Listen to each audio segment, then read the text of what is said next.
sem vigiá-lo atentamente. O homem de consciência retilínea, em todas as épocas, será obrigado a participar do esforço de conservação, dilatação e defesa do bem. É verdade indiscutível que marchamos todos para a fraternidade universal, para a realização concreta dos ensinamentos cristãos.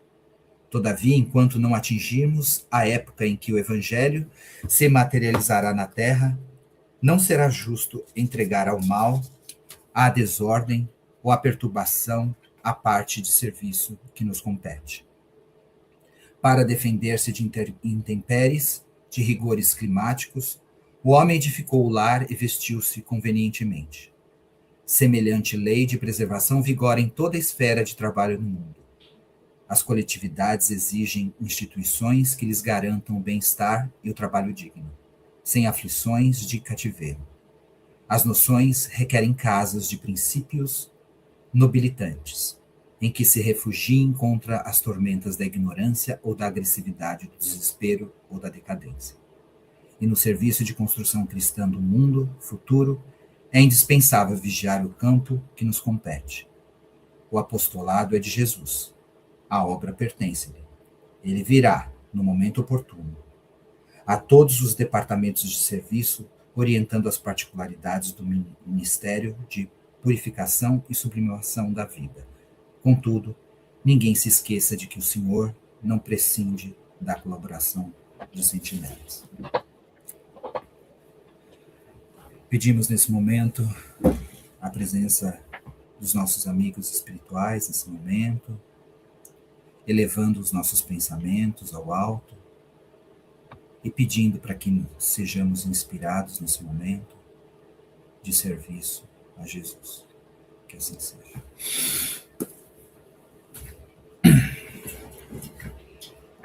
Estamos ao vivo. Estamos ao vivo? Boa tarde, pessoal. Boa tarde, pessoal. Boa tarde a todos aí, queridos irmãos. Com imensa alegria, né, que damos início ao 40º episódio do AME em Foco, né? Um espaço dedicado à reflexão e ao aprofundamento sobre a interface entre saúde e espiritualidade, a partir de casos clínicos reais, né? É sempre uma honra contar com a presença de vocês aqui conosco, nesse encontro que busca iluminar com carinho e profundidade os caminhos do conhecimento, quando abraçados pela espiritualidade. Lembramos que esse programa é transmitido ao vivo, gratuitamente e com acesso livre para todos. E que, após a exibição, ele ficará disponível na íntegra no AmiPaz, o serviço de streaming da Associação Médico Espírita de São Paulo. Lá vocês encontrarão todos os episódios anteriores, cursos, palestras e conteúdos preparados voluntariamente por nós. E também tudo o que ainda está por vir. O tema de hoje é muito especial e profundo. A gente vai falar sobre depressão no idoso. Um olhar médico, psicológico e espiritual. Hoje, temos a alegria de receber um convidado muito querido e amigo que vai nos apresentar o caso para refletirmos juntos, que é o Dr. Luiz Gustavo Mariotti. Ele é médico, geriatra e paliativista, né? Se apresente aí, doutor. Oi, Mauro. Boa tarde. Muito feliz de estar aqui mais uma vez nessa edição do AmiPes, com esse tema tão importante, né, Mauro, que nós vamos juntos trazer aí algumas reflexões sobre esse tema. A depressão no idoso é um tema extremamente relevante nos tempos atuais, né, Mauro? Considerando que a população brasileira cada vez mais tem envelhecido, não por acaso a população idosa supera hoje o número de jovens entre 15 e 24 anos, né? 15,6% de idoso, 14 ponto alguma coisinha dessa faixa etária mais jovem. E a gente sabe também que falar sobre depressão no idoso é falar de um fator de risco, inclusive para inúmeros outros problemas de saúde, seja os transtornos cognitivos, seja a associação da depressão também com maior risco cardiovascular, seja também o risco de queda, que a presença de sintomas depressivos das pessoas que têm depressão, essas pessoas têm um risco maior de queda, e o número importante que a gente acaba identificando, né, segundo alguns estudos, inclusive alguns brasileiros, mostrando que até 17,4% da população brasileira idosa apresenta sintomas de depressão, ou sintomas depressivos, né? Além da sua associação, obviamente, com o maior risco de suicídio. Então, é um tema importante, é um tema que, de antemão, eu já adianto, de que, sim, existe um viés no sentido da abordagem médico-espírita, né? Então, a gente não está falando necessariamente de um tema estritamente científico aqui, mas com muito carinho, com muito respeito, com muita ética, é se aprofundar no olhar desse transtorno mental, né, que afeta milhões de pessoas no mundo, com um olhar peculiar dentro da visão médica espírita, né, Mauro? Acho que é importante a gente poder destacar isso, né? Verdade, verdade, né? Acho que depressão, né, é um assunto que a gente precisa estar sempre atento, né? Porque realmente a população está crescendo, né, em números de pessoas com esse transtorno. E também a nossa população está crescendo também em relação à idade, né? A gente está ficando cada vez mais velho no mundo, né? E quando a gente junta esses dois temas, né, depressão no idoso, esse assunto fica muito mais intrigante e esse caso que você vai trazer realmente é um caso muito intrigante, muito eu estava lendo, né, muito gostoso de se pensar sobre ele, né? Então, muito obrigado aí, Luiz, por trazer ele para nós, né? E eu gostaria de ouvir você agora apresentando para nós, para a gente poder ir discutindo aí também, tá bom? Sim. Vamos lá, então. Você pode passar para mim aí o slide, por gentileza? Espera aí. Vamos lá. Não está indo, né? Espera aí. Agora aí, foi. Aí. Pode passar novamente. Ok. Aí. Isso. Então, a gente vai compartilhar na tarde de hoje, no dia de hoje, um estudo de um caso clínico espiritual. Por que um estudo de caso clínico espiritual? Porque se traduz dentro da abordagem médica, regular, terrena, né, junto com alguns aspectos e informações e orientações espirituais trazidas pelo mentor do trabalho do Instituto de Saúde, Dr. Albert, que veio elucidar um pouco mais o caso dessa senhora, que a gente não vai, obviamente, identificar, né? Vamos chamar ela de senhora L, e que fez um acompanhamento lá no Instituto de Saúde conosco, de abril de 2024 até junho de 2025, tá? E nesse sentido, a ideia é a gente fazer algumas interseções, algumas reflexões entre questões orgânicas, a dinâmica psicológica, e quando é que, em algumas situações, a gente pode ter também uma influência espiritual, né? Porque muitas das vezes, né, Mauro, as pessoas entendem que todo quadro de depressão, todo quadro de ansiedade, de todo transtorno mental, necessariamente existe uma influência espiritual, ou existe algum quadro de obsessão, né?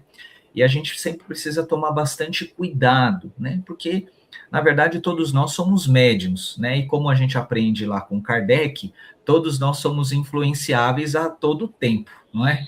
Então, constantemente nós estamos sendo influenciados para o bem ou para o mal, né? É claro que muitas das vezes essa influenciação ela pode nos prejudicar a ponto de também contribuir para o aparecimento de adoecimento físico e mental, mas a gente sempre precisa tomar esse cuidado para não pré-julgar algumas situações, né? Então, essa é uma primeira observação que eu queria também fazer junto a vocês. Pode passar, Mauro. Então, olha, essa senhora tinha 78 anos lá no início do nosso acompanhamento, uma senhora casada, mãe de 3 filhos, né? E portadora de algumas comorbidades. Ela tinha diabetes, hipotiroidismo, dislipidemia, hipertensão, teve um episódio prévio de trombose venosa profunda, chamada TVP, doença renal crônica, né? E em 2020 ela tem um evento gatilho na vida dela, que foi um acidente vascular encefálico hemorrágico, tá? Um AVCH.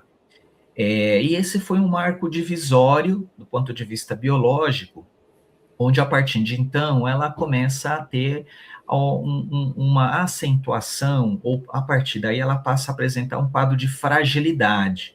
Fragilidade não só física, mas também mental, cognitiva e algumas alterações relacionadas ao humor. Pode passar, Mauro, por gentileza.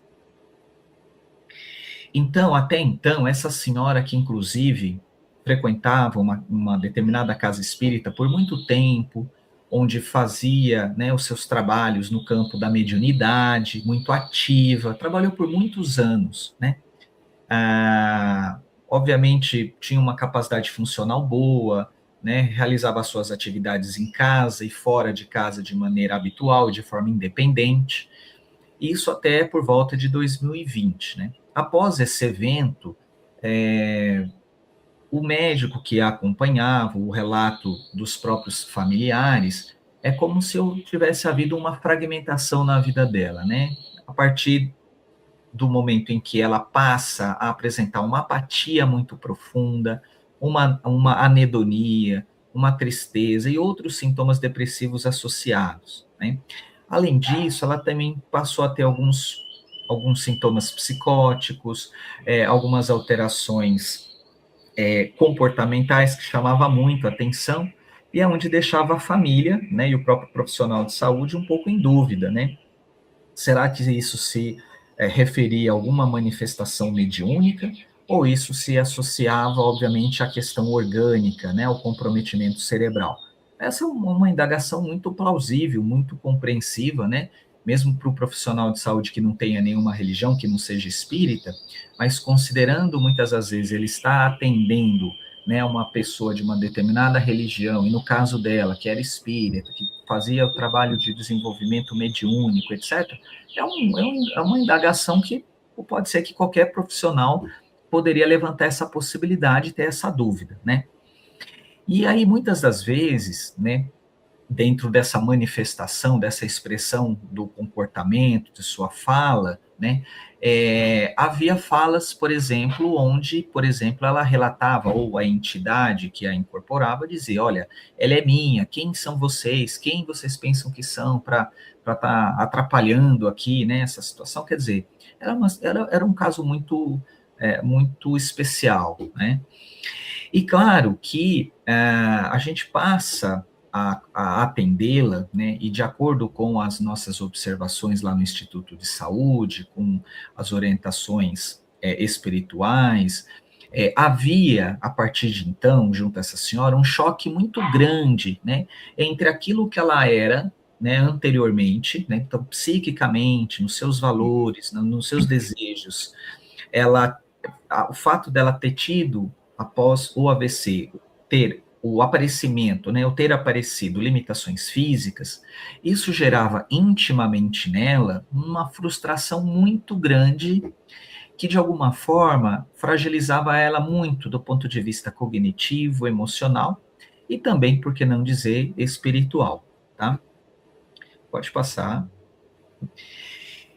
Então, nesse cenário, né, desse desequilíbrio, dessas alterações, no aparecimento desses sintomas psíquicos, a gente tinha, de um lado, né, essa visão clínica terrena da medicina, né, comum, onde a gente identificava um transtorno mental, né, ali estabelecido, com alguns surtos psicóticos, com alguns episódios de dissociação, de catatonia, de uma prostração matinal, né, com um quadro de depressão, inclusive mais severa, a partir de um determinado momento, onde inclusive ela chegou a fazer uso de ketamina, né,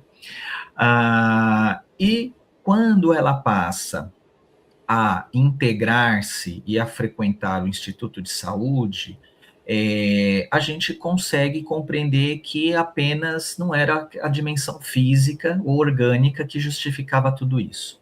Havia, assim, em especial, nessa senhora, também um componente de obsessão espiritual, numa tentativa de subjugação, né? Isso tudo devido também a um afrouxamento dos laços vitais, porque quando você tem uma fragilidade orgânica, uma fragilidade cognitiva, você tem esse afrouxamento dos laços perispirituais, onde há uma suscetibilidade do ponto de vista perispirítico para que haja uma influenciação espiritual maior, né?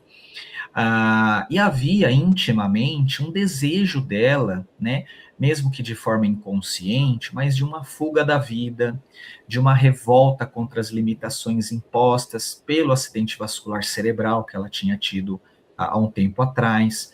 Então isso começou a ficar um pouco mais claro, né, a ponto de que um dos trabalhadores, né, lá do Instituto de Saúde, ao aplicar o passe nela, ele relatou depois, né, lá no grupo, de que a percepção dele é de que havia sentimento, embora ela em nenhum momento tenha expressado isso diretamente para nós, mas que ele sentia que havia um desejo dela de praticamente uma morte iminente, né? Um desejo mesmo de pôr fim à sua vida, né? De desencarnar, né? Muito também por mágoas do passado, quase que de uma forma para que assim a família também de alguma forma se sentisse culpada pela sua desencarnação, né? Como se ela quisesse encontrar um responsável ou responsáveis, né? Para esse processo de completude da vida física, né? Então vejam vocês o quão na nossa prática profissional, né? O quão quando nos deparamos, né, com situações muito graves, né, aqui nós estamos trazendo dentro de um quadro de humor, de um transtorno mental, mas poderia ser de inúmeras outras condições de saúde, onde há uma fragilização muito importante da psique, né, onde muitas das vezes todos nós estamos vulneráveis a isso, de acordo com as nossas imperfeições, de acordo com a nossa condução da nossa vida, né? Muitas das vezes a gente se encontra nesse momento, às vezes, de desespero, de angústia, de não aceitação, né? Do que a vida nos coloca. Então, todos nós estamos vulneráveis. Falar sobre o caso, sobre esses sintomas que essa pessoa que essa senhora passou a apresentar, de alguma forma, né? Quando eu me preparei para apresentar, é como se, assim, fosse um alerta para todos nós de que todos nós estamos suscetíveis a isso, né, de que todos nós trazemos em nós, em muitos de nós, essas dificuldades da gente lidar com as adversidades, lidar com alguns freios que às vezes a vida nos coloca, com algumas situações inesperadas, né, Mauro? Então, essa é uma reflexão que a gente pode fazer nesse contexto. Antes de prosseguir, você quer falar algo, Mauro, que você acha que é conveniente? Eu acho que quando a gente disso que você falou, né, dessa questão de como que a vida às vezes ela nos dá, elas nos prega peças, né? Tem uma expressão que fala assim, nos prega peça, né, no sentido de que sim, né, as coisas elas não são permanentes na vida, né? Tudo ela tem um começo, um meio e um fim, né? Tudo tem um fim. E a gente vai, com certeza, a gente vai vivenciar perdas, né? E é muito difícil, às vezes, quando você vê o histórico dessa mulher, né? O quanto ela foi ativa, não só na vida dela, né? Mas também na mediunidade, mas também com os filhos, mas também, né? Então parece que ela era muito ativa. E você imagina numa idade, né? Como essa que ela estava, né? Perder isso, né? Ter um AVC, né? Ela estava com 78, 4 anos antes, né? 4 anos Isso. antes, 74 anos, né? Imagina, ela é uma mulher sempre muito ativa e perder tudo isso, né? Através da doença, isso foi provavelmente um choque psíquico muito grande. E isso fez com que, com certeza, fosse dar nesses quadros, né? Principalmente também no transtorno aí de depressão, né? Uma depressão severa, né? Que a gente coloca aí. Então, a gente precisa, assim, né, Luiz? A gente não sabe o que a gente vai passar, nunca a gente sabe, né? Mas a gente precisa ter certeza de que, sim, a gente vai ter perdas, né, nessa vida. Sempre a gente vai ter. Quais perdas que a gente vai vivenciar, a gente não sabe ainda, né? Às vezes a gente vivencia uma perda de um ente querido, às vezes a gente vivencia uma perda também por conta de alguma doença que a gente tem, às vezes uma perda, sei lá, de um relacionamento, uma perda de um emprego. Então, a gente vai sempre vivenciar isso, né? Porque isso é importante, né? Para a gente entender que nada é permanente, né? Que é esse o movimento da vida. Sim, Mauro. E na pessoa idosa, veja, ela também está vulnerável a ter essas perdas, né, como você trouxe. Primeiro, se você imaginar, né, e aqui fazendo um parênteses, de que a partir dos 60 anos aumenta-se muito o risco, epidemiologicamente falando, para que as pessoas acumulem um maior número de comorbidades, né? Então, por exemplo, as pessoas a partir dos 60 anos, 50, 60 anos, existe um risco muito maior delas apresentar as chamadas multimorbidades, quer dizer, quando as pessoas convivem com duas ou mais doenças crônicas, que não são causas necessariamente de uma em relação à outra, que não mantém portanto, uma relação causal, mas que ela convive ao longo do tempo com essas condições, e na medida em que a gente envelhece, a gente pode acumular tantas outras comorbidades, né?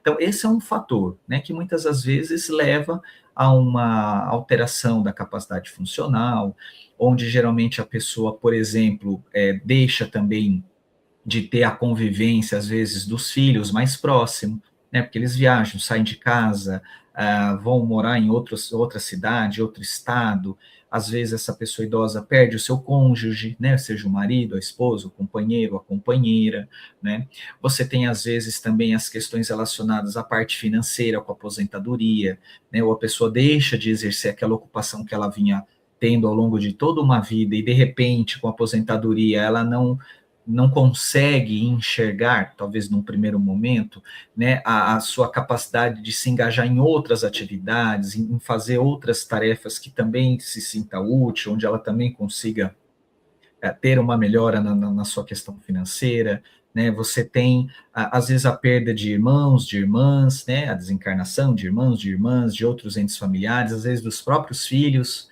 né, quantas vezes a gente já atendeu senhoras e senhores que perderam seus próprios filhos, né, sobretudo aquelas com mais de 80, 90 anos, então, assim, são situações onde a população idosa está mais vulnerável a isso, né, E então a nesse gente precisa caso, ter né, muita Luiz? atenção. E nesse caso, né, é uma perda também, né? É uma perda das capacidades do vigor, né, físico, né, que ela tinha.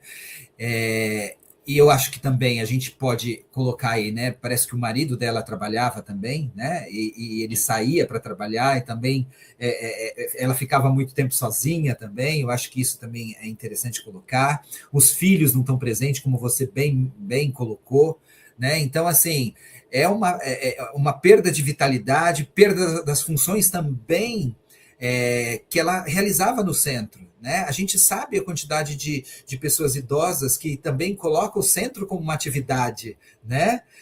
Que vai fazer, que Atividade vai religiosa, ajudar. né? Isso, uma atividade religiosa, e até como voluntária, né? Também, Uhum. porque às vezes você não está trabalhando mais, né? Não está ganhando mais o trabalho formal ali com dinheiro, né? Mas você trabalha voluntariamente. Então, até tudo isso ela perdeu. Então, você imagina a pancada, né, que ela recebe, né? E não é fácil, né? Então, acho que tudo isso a gente precisa colocar na conta, né? Estar mais atento, né? Com certeza. Pode passar, Paulo. Então, olha, de uma forma breve, mais resumida, então, quando a gente começa a acompanhá-la lá em abril de 2024, nessa fase mais crítica, a gente tinha ali, né, crises psicóticas severas, durante inclusive algumas consultas com o colega médico, um quadro de prostração bastante importante, né, uma resistência extrema, e ali nos próximos meses, uma resistência extrema ao tratamento, medo de sair de casa, manifestações constantes, né, segundo os familiares, né, de possessão ou de influência espiritual de forma mais ostensiva, né, e aí, na medida em que ocorre esse acompanhamento e algumas orientações e algumas trocas inclusive de algumas medicações, né, com o uso inclusive de recursos fluidoterápicos através do passe, da própria homeopatia, de leituras religiosas. Então, ela começa a ter um certo equilíbrio, né? Então, lá para julho, ela tem uma ligeira melhora física, mas ainda persistia com um sentimento de revolta íntima, resistência moral ao enfrentamento dessas adversidades, né? E mesmo, vejam só, né? Mesmo às vezes a pessoa recebendo o tratamento espiritual, mesmo indo na casa espírita, mesmo, né, recebendo todo o suporte médico, isso não impede, né? Isso não limita necessariamente que você possa ter alguns altos e baixos, como no caso dela tinha picos de agressividade, havia também algumas queixas clínicas, né, como tonturas, algumas sensações persecutórias, né, de que estavam querendo fazer mal a ela, que estavam, enfim, tentando prejudicá-la. Pode passar. Então, ao longo desse processo de acompanhamento, a gente vai retornar um pouquinho, né, um pouco mais para frente, para falar como é que ela saiu disso tudo até nesse final de período de acompanhamento, mas aqui é só para a gente entender um pouquinho, né, muitas das vezes, quais são as raízes dessa vulnerabilidade psíquica, né, o que move, na verdade, muitas das vezes, essa dimensão psíquica, né.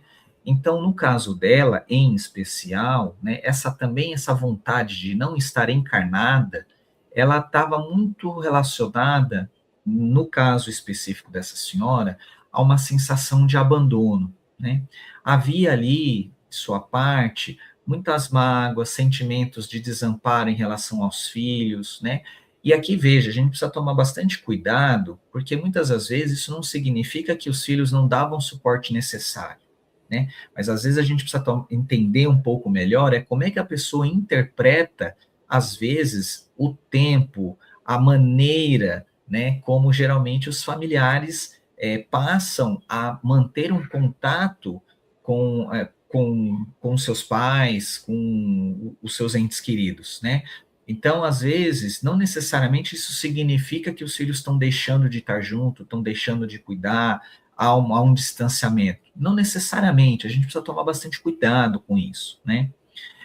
De outro lado também, né, essa vontade de não estar encarnada estava muito associada com a questão do desejo subconsciente de desencarnar para gerar mais dor, né?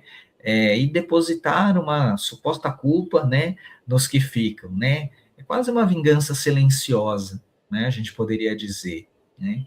E também um outro item importante era a percepção e entendimento da perda de propósito por essa paciente, né? Onde ela tinha uma incapacidade naquele momento de aceitar as limitações do corpo com certa humildade, né? Então veja, sentimentos ou percepções ou vamos dizer recursos internos como paciência, humildade, perdão, vamos ser honestos, né, Mauro? São potencialidades que a gente precisa desenvolver isso, às vezes, com muito tempo. E muitas das vezes a gente não vai conseguir desenvolver isso numa única encarnação. Pode ser que talvez nesta encarnação ela esteja tendo a oportunidade de começar talvez a ter contato com isso de uma maneira um pouco mais aprofundada, né, para que ela, em algum momento do seu processo evolutivo, ela passe a compreender, né, a sua capacidade mesmo de manter seus propósitos, de compreender que as relações, né, afetivas são permeadas, obviamente, das individualidades que ali participam, né? Então, quer dizer, é muito difícil a gente querer, desejar ou forçar alguém que manifeste o carinho, o amor, que dê atenção da forma como você quer receber, né? Todos nós, em maior grau ou menor grau, às vezes a gente tem esses melindres, a gente tem às vezes essas nossas fragilidades emocionais de queremos ser mais reconhecidos, ou de ter a todo tempo as pessoas ao nosso lado, e a gente às vezes precisa tomar um cuidado com isso, para que isso ao longo do tempo também não vire algo, né, que nos prejudique, algo que nos impacte do ponto de vista emocional, psíquico e até mesmo orgânico, né? Então, foi muito claro que, diante das orientações trazidas pelos amigos espirituais, é que a nossa irmã guardava inúmeras reminiscências de mágoas e por ela não seguiria no corpo físico, né? E que a vontade era muito grande disso, dela não estar mais encarnada, né? E aí veja que a gente pode relembrar aqui um pouquinho das falas de Jesus, quando Jesus, né, pede para que a gente possa, obviamente, tentar perdoar no limite das nossas capacidades, né? Para que a gente possa compreender de que todos nós, sendo filhos de Deus, nós temos as nossas potencialidades, né? De que muitas das vezes as situações que a vida nos coloca é para um maior aprendizado ou para a aceleração do nosso aprendizado, né? E não quer dizer também que essas situações que a gente atravessa ou possa vir a passar ou já atravessamos, né, de que essas situações elas sejam definidoras, né, de algo que seja permanente, né, que seja eterno, porque como o Mauro disse, né, lá no início da fala dele, né, nada é permanente, nada é eterno, senão senão a nossa alma, ou apenas a nossa alma, a nossa existência, nosso espírito, né? Só que nesse caminhar é preciso que a gente tenha o autoconhecimento, né? Então, quanto mais a gente procura olhar para dentro de nós, olhar para as nossas potencialidades, olhar para as nossas sombras, né? Identificando em nós aquilo que seja tendencioso a nos prejudicar ou que muitas vezes nos afeta nas relações, é grande oportunidade que a gente tem de a gente olhar para isso com carinho, olhar para isso com delicadeza, né? Porque sentimentos, sim, ditos inferiores, ou aqueles que expõem, né, aquilo de nós que deveria ser melhorado, isso sim, em última instância, se não trabalhado ao longo do tempo, gera adoecimento físico. Nas obras de Kardec, nas obras de André Luiz e Chico Xavier, isso é muito claro, a gente tem inúmeros exemplos, né? Então, essa é uma reflexão, uma reflexão importante, né, ou pertinente. Né, Mauro? Pode passar o próximo slide. Então vejam que dentro desse quadro havia, por um lado, a limitação física imposta pelo acidente vascular cerebral, que gerava uma frustração que de alguma forma paralisava ela, né? Não era uma limitação física apenas pelas questões motoras, até porque essa senhora, por exemplo, ela chegava lá na casa espírita deambulando, sabe? Ela não tinha uma dependência para as atividades básicas de vida diária, algumas instrumentais, né? Mas havia, sim, do ponto de vista cognitivo, psíquico, né, uma limitação importante naquele momento, né? Então havia também, por outro lado, essa nutrição de mágoas, né, de uma vontade íntima de não viver, e tudo isso fragilizando, né, o seu campo psíquico espiritual, né? Onde esse afrouxamento dos laços vitais, de alguma forma, se traduzia também pela baixa aderência do seu espírito, né? Ou facilitava com que, muitas das vezes, esse desequilíbrio perispiritual também, de alguma forma, afetasse o seu corpo físico, e isso, obviamente, deixava ela mais suscetível às influências espirituais, né? Então, havia uma abertura descontrolada desse canal mediúnico, que muitas das vezes, para a gente poder controlar e equilibrar, a gente vai precisar, sim, do medicamento farmacológico alopático, a gente vai precisar, sim, do tratamento, do segmento psicoterápico, a gente vai precisar, sim, também aliar com outras práticas de medicina integrativa e também, por que não dizer, da assistência espiritual, né? Então, tudo isso fazia com que ela tivesse algumas manifestações, havia também em alguns momentos, alguns estados de catalepsia, né? E essa inatividade, quer dizer, essa dificuldade de fazer parte do processo de refazimento, essa inatividade espiritual agravava o ciclo, né? É como se a mente vazia, né, torna o campo aberto para que haja uma dificuldade na sua recuperação e, obviamente, no seu reequilíbrio. Né, Mauro? Pode passar. Então, além disso, né, ao longo desse segmento, o que nós também encontramos, né, como orientação, né, é que a partir desse momento também, essa senhora, além do transtorno orgânico, começou a apresentar um processo de degeneração cognitiva, né, ou de um transtorno cognitivo, né. E isso, se do ponto de vista físico, né, a gente poderia compreender, seja pelos fatores de risco associados à demência, seja a questão do próprio acidente vascular cerebral como um fator de risco para os quadros de degeneração cognitiva, mas, do ponto de vista espiritual, esse processo de alteração cognitiva, em especial nessa senhora, também funcionava, na verdade, como um mecanismo de defesa. É como se esse processo de adoecimento viesse também para protegê-la diante dessa inércia que ela tinha, né, de equilibrar suas emoções. O processo de adoecimento veio como forma de proteger ela para que ela não agravasse ainda mais a sua condição psíquica, né? Então, essa diminuição cognitiva mais acentuada era uma camada de proteção, era uma proteção, inclusive, contra a própria influência espiritual, né? Porque uma alteração cognitiva, né? Onde, de alguma forma, a coordenação dos pensamentos, a sua forma em relação a como ela lida no dia a dia, isso de alguma forma trazia aí um fator protetor contra a influência espiritual, né? E muitas das vezes, como que a gente vê, né, algumas dessas situações onde as pessoas evoluem com um transtorno cognitivo? Às vezes a gente vê só do ponto de vista técnico ou médico, né? Que é da limitação, que são das perdas, né?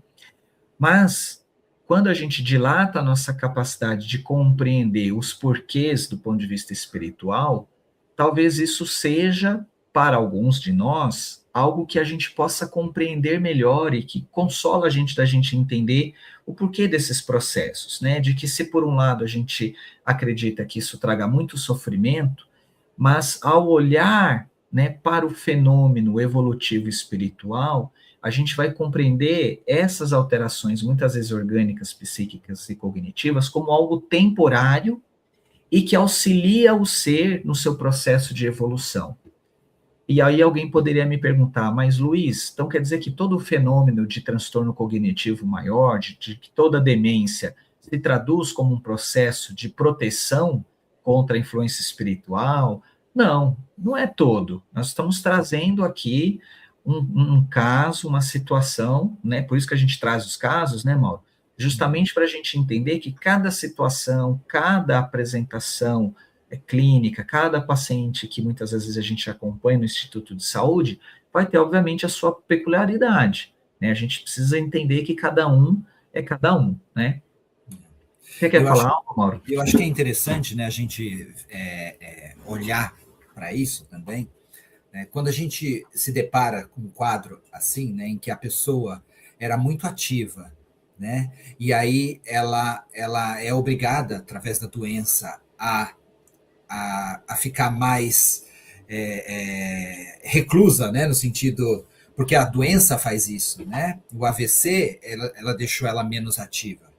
E isso para ela, talvez, né, por conta que ela tenha vivido a vida dela de uma forma muito ativa, isso para ela é muito ruim, né?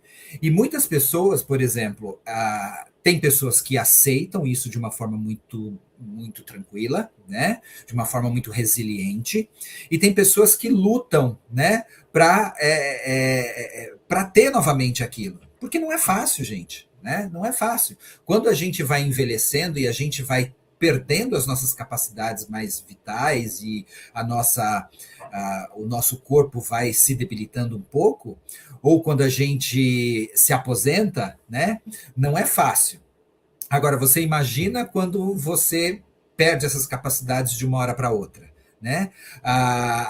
É difícil a psique acompanhar, né?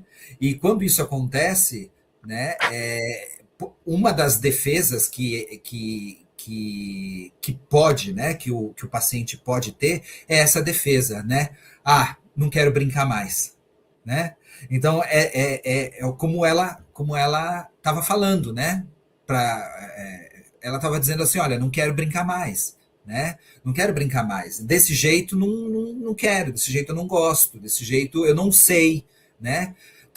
Eu acho que Não aceito. eu não aceito, né? Nossa, eu não sei, eu não aceito brincar desse jeito. E é por isso que talvez tenha essa vontade, ou consciente ou inconsciente, de talvez de deixar essa vida, né? Exatamente por isso, porque ela não sabe brincar. Mas ao mesmo tempo, né, eu chamo a atenção de como ela, através, né, do que a gente percebe aí, como que ela se lida, como ela lida com a vida, né? Como ela lida com as pessoas, como ela lida com o seu marido, né? De uma forma muito enfática, de uma forma muito, às vezes até dura, né? No sentido de como ela lida com o marido, e isso dá uma ideia de como ela de como ela lida com a vida também, né? E talvez como ela lidou com os filhos, talvez como ela lidou com a vida dela, né? Muito enfática, muito certeira, muito direta, né? Então, e para pessoas e para pessoas como ela, às vezes é difícil mesmo, né? Passar por o que ela está passando. E veja que essa questão, né, esse mecanismo de defesa, né, dessa alteração cognitiva, mais importante, veio como uma forma de proteger ela, né, dessa vontade de querer sair do corpo físico, de ter o término de sua vida corpórea por aqui, a ponto de que, se não fosse esse processo, possivelmente isso já teria ocorrido. É como se Deus estivesse, né, dando uma moratória para ela, de dizer assim, olha, tá bom, você quer, só que não é o momento.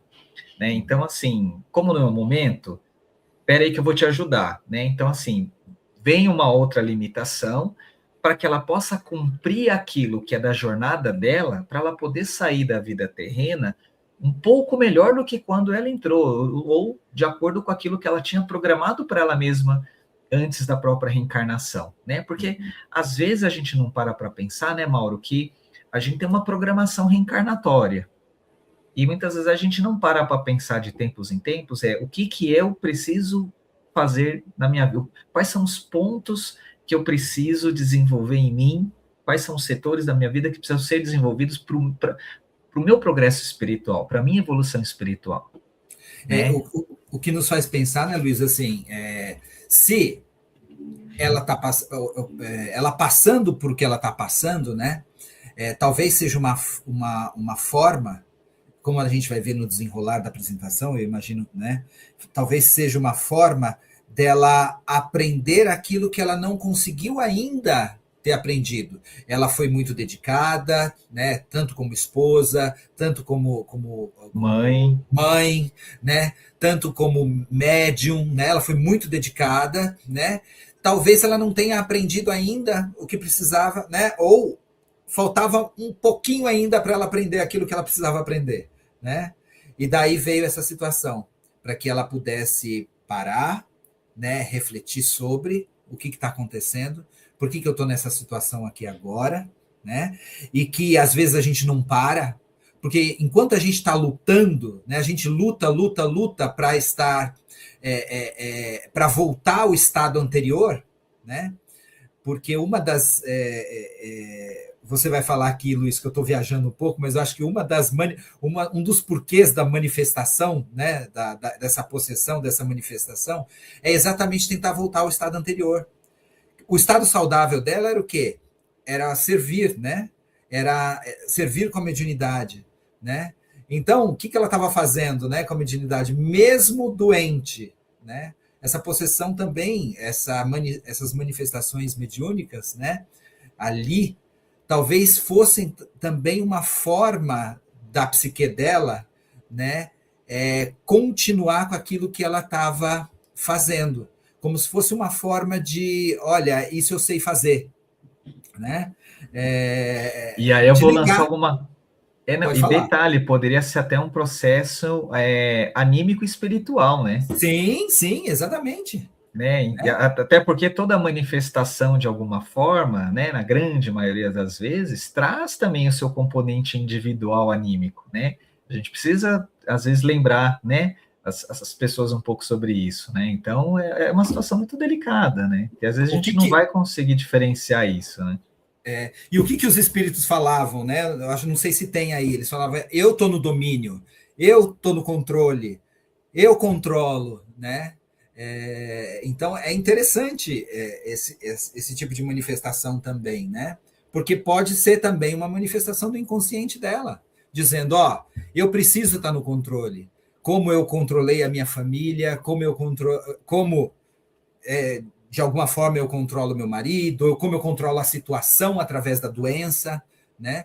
Porque às vezes a gente pode controlar a situação através da doença, né? É meio esquisito pensar nisso, né? Mas a gente pode controlar, a gente controla a família inteira, às vezes, através de uma doença, né? As pessoas ficam todas ao seu redor, né? Então, são coisas que a gente pode pensar, tá, gente? Psicologicamente, né? Que é interessante a gente olhar por esse lado também, né? Pode passar, viu, Mauro? Então, ao longo desse processo, né, houve uma terapêutica integrada, né? Baseado aí numa arquitetura química, né, com medicamento alopático, com antidepressivo, em alguns momentos com antipsicóticos, e que de alguma forma tinha um foco no controle desses surtos, né, psicóticos que em alguns momentos ela veio apresentar. Por outro lado, ela iniciou e manteve por um bom tempo a terapia psicológica de forma presencial em domicílio, o suporte da família, então a família apoiou e auxiliou ela da melhor forma possível, né? O foco, obviamente, né, era a tentativa de alguma forma de desconstruir alguns ressentimentos, validando emoções, ao mesmo tempo sem endossar a inatividade. Houve uma recomendação, né, desse tratamento vibracional energético, com passes semanais, com alguns recursos da própria homeopatia, né, e sempre com esse intuito de ter um foco naquilo que a espiritualidade chamou de selagem do campo mental, né, quer dizer, era uma forma de tentar proteger esse campo mental para que ela pudesse, inclusive, organizar melhor os pensamentos, gerir melhor as suas emoções, para ela poder, inclusive, ter um sono físico adequado e ter um despertar mais adequado, ficando um pouco mais ativa durante o dia, para justamente ela conseguir, né, ter essa capacidade mental, dentro do que era possível, a mais equilibrada e poder, obviamente, trazer aí um maior equilíbrio para si mesmo.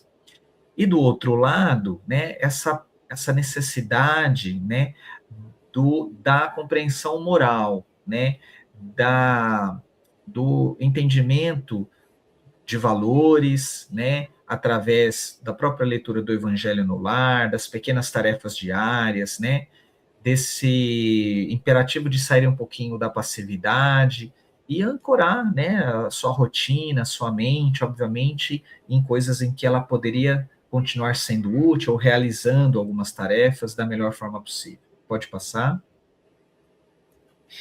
Então veja que é importante a gente compreender que muitas das vezes, em algumas situações, a gente vai precisar, né, de estabelecer na abordagem, no tratamento, né, para algumas pessoas, e talvez eu poderia dizer para todos nós, uma estratégia fármaco-vibracional, né, onde os medicamentos alopáticos, junto com tratamentos vibracionais, eles possam, obviamente, ocorrer de forma concomitante, né, um tratamento que a gente diz dual, né, a gente abordar tanto as questões da matéria física como as questões do espírito, né?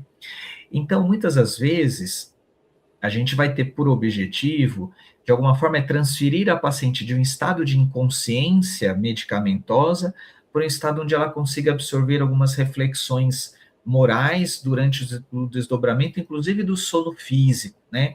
Ancorando a consciência na vigília. Então, muitas das vezes, e isso houve inclusive uma discussão em algum momento nesse sentido, de que era preciso reduzir ou fazer alguns ajustes do ponto de vista da medicação alopática, reduzindo-se um pouco a sedação, para que ela tivesse um despertar de consciência, de vigília, de ter atitudes ou condições psíquicas, cognitivas, para ela conseguir se ajustar e ter um dia mais pleno, né? E muitas das vezes o que acontece em algumas situações, se a gente não tiver uma monitorização adequada dessa pessoa, é que muitas das vezes o tratamento da ansiedade ou da agressividade ou da inquietude, muitas das vezes é natural ainda, né? Não deveria ser, mas às vezes é muito frequente que haja uma medicalização excessiva desses quadros.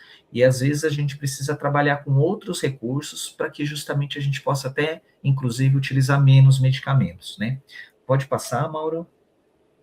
Então, houve, ao longo desse processo, uma selagem psíquica através dos passes, com o objetivo de diminuir o impacto dessa influenciação espiritual das mentes externas, fechando momentaneamente as brechas mediúnicas para um alívio psíquico-cognitivo.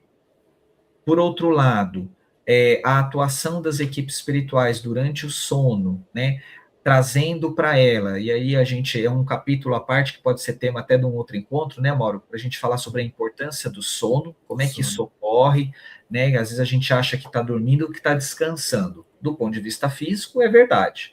Do ponto de vista espiritual, depende. Muitas das vezes a gente vai estar trabalhando, ou a gente vai estar tendo contato com as entidades, felizes ou infelizes, dependendo da nossa abertura psíquica, dos nossos desejos íntimos, né? E uma terceira intervenção era a questão do condicionamento físico. E olha que interessante, o que ela foi recomendada, inclusive pelos amigos espirituais, é de que ela pudesse ter uma condição física mais adequada, por exemplo, nunca comparecendo em jejum antes de ir lá na casa espírita, não é?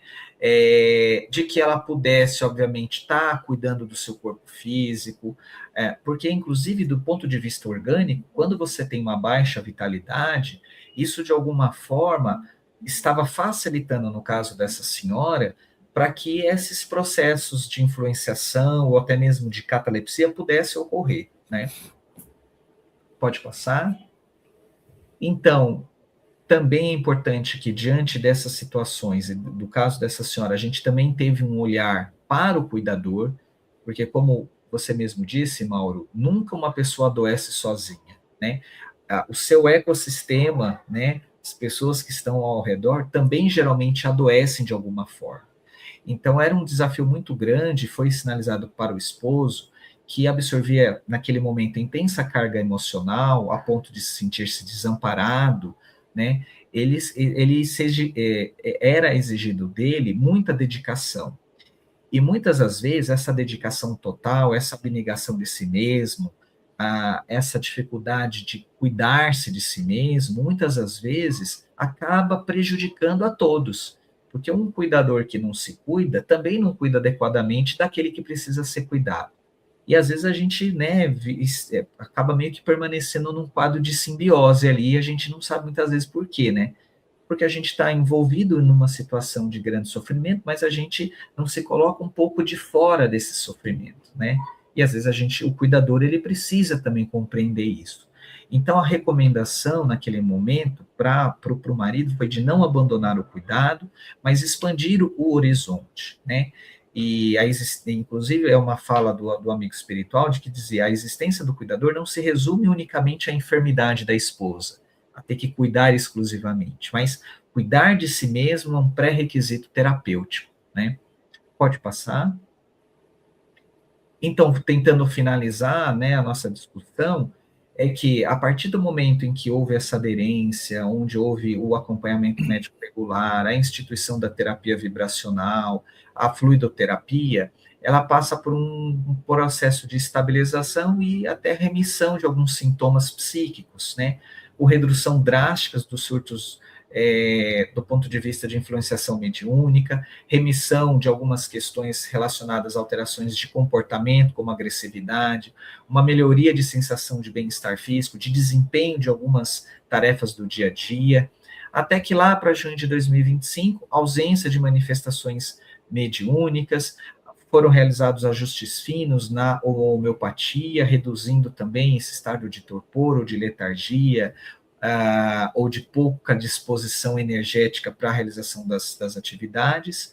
Isso tudo houve uma melhora nítida, tanto relatada pelo médico que acompanhava essa pessoa, como também nas entrevistas realizadas, é que havia uma nítida melhora na fisionomia e na vitalidade do casal, né? Não somente dela, mas do casal, né? Onde essa estabilidade orgânica foi alcançada. Pode passar. Então, veja, isso passou por uma recepção passiva, quer dizer, os remédios e os passes auxiliaram nessa estabilização de alguma forma, mas vamos lembrar, né, de que não curam a causa, né? Não há nenhum medicamento, nenhum passe específico, nenhuma cirurgia espiritual que vai curar a causa dos males que carregamos em nós e que muitas das vezes são a ponte, são o germe para o desenvolvimento dos nossos males, né? Na verdade, esse é um processo individual, esse é um processo que requer de cada um de nós vontade, tempo, serenidade, trabalho, né?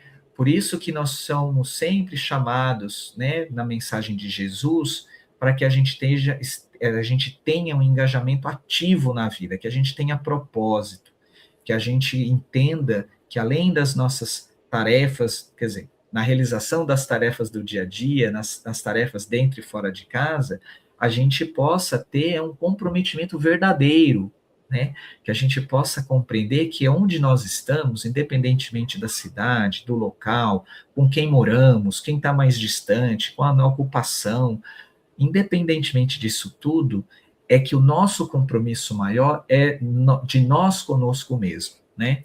Então não adianta nada, às vezes, a gente servir numa casa religiosa, fazer tantas coisas para os outros, se a gente, na verdade, não despertou, se a gente não se esforçou de alguma forma para resolver as nossas questões íntimas, né? E que cada um sabe quais são as suas, né?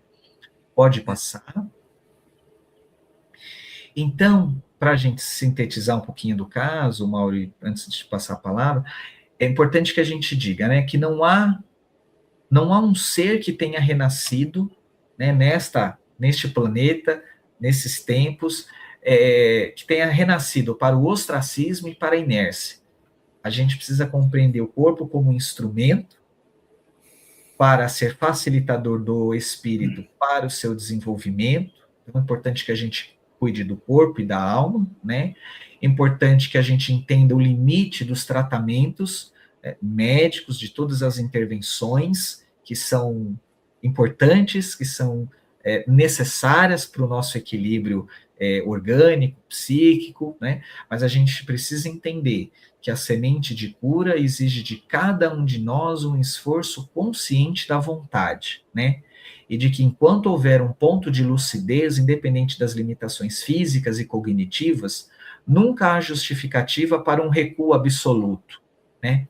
E, obviamente, que às vezes aquilo que a gente passa, os tratamentos que muitas das vezes a gente precisa atravessar, visa, sobretudo, devolver a alma ao serviço. Quer dizer, é da gente, às vezes, nos reconectarmos com o nosso propósito, com o nosso sentido de vida, para que a gente possa, ao longo dessa curta permanência na matéria, porque mesmo vivendo 100 anos, 90 anos, é muito pouco diante de tudo que a gente tem vivido enquanto humanidade, mas que a gente realmente se reconecte com aquilo que é mais sagrado em nós, com aquilo que Deus deposita em nossas vidas, que é a nossa missão, que é o nosso compromisso conosco mesmo, né, Mauro?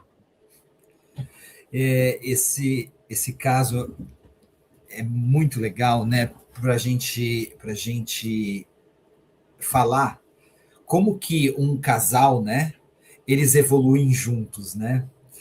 Um no cuidado e o outro ali passando, né? Cada um passando aquilo que precisa passar naquele momento, né?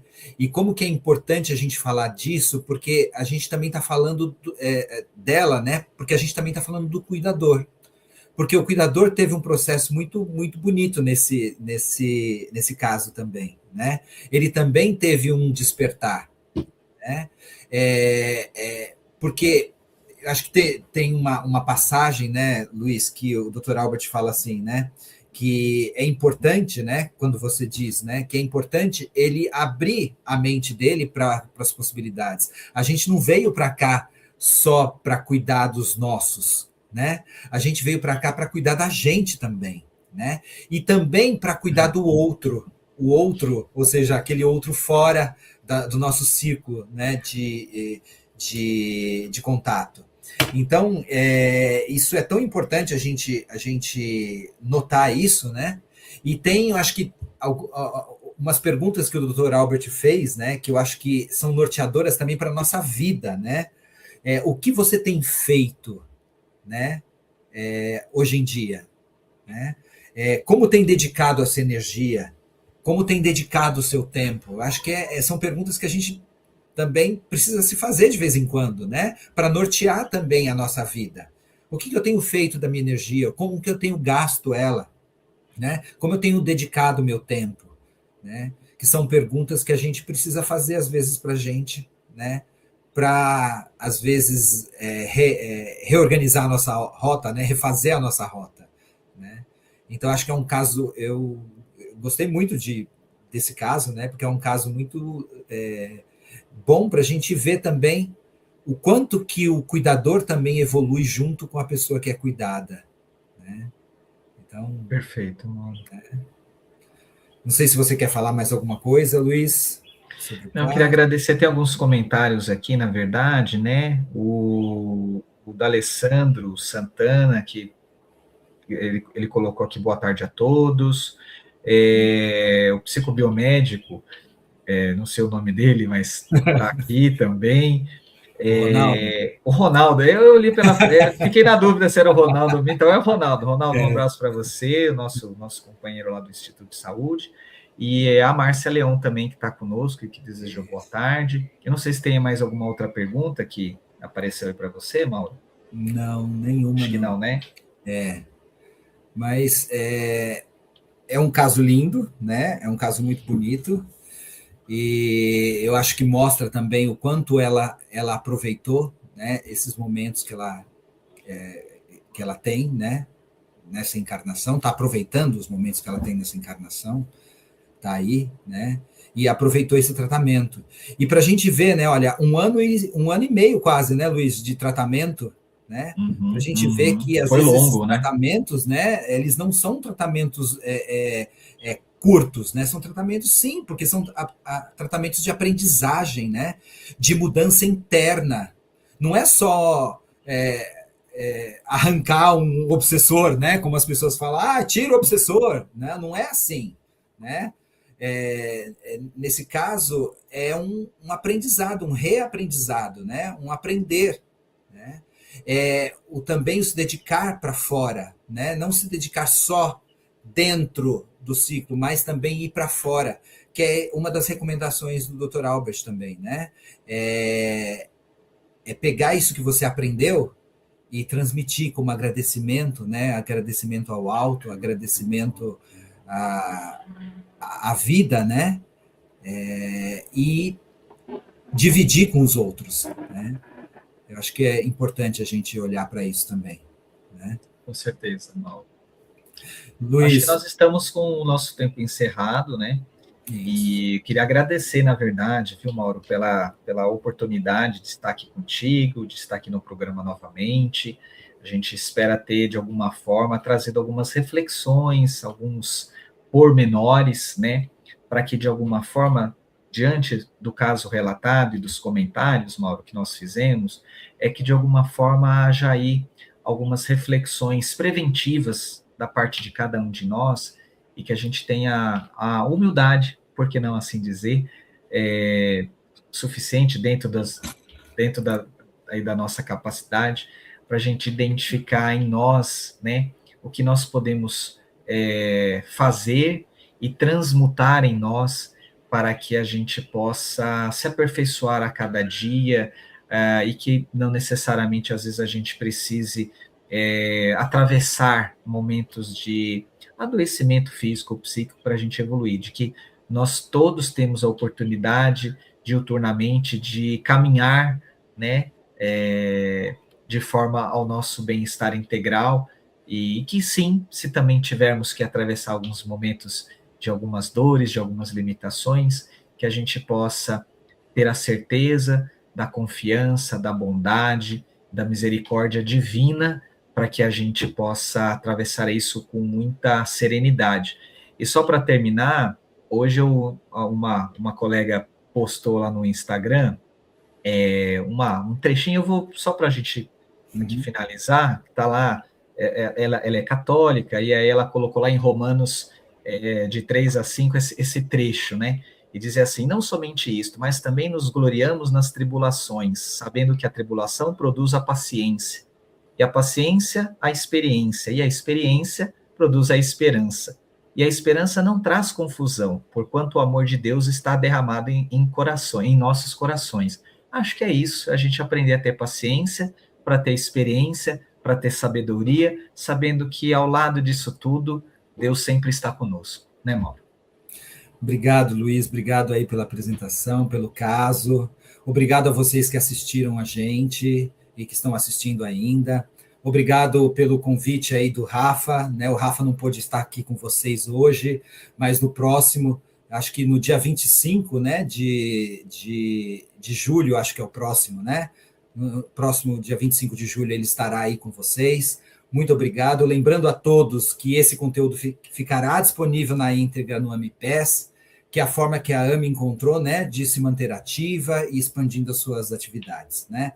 O AmiPes não tem fins lucrativos, ele nos ajuda a cobrir os custos das transmissões, da produção dos conteúdos, especialmente a sustentar os atendimentos sociais e médicos realizados pela nossa equipe lá na creche do Lar Alvorecer, né?